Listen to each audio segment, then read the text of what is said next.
നടവഴികളിൽ കുഴൽവിളി കേൾക്കുന്നു, തിരുതുടിയുടെ തകതിമിഥിന താളം കേൾക്കുന്നു.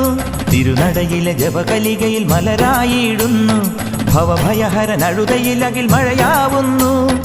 മലമുകളിലെ മണിയൊലികളിൽ ഉണരുക ദേവാ, ഇഹപരമിനി ഒരു ശ്രുതിഭര ബന്ധനമാവാം.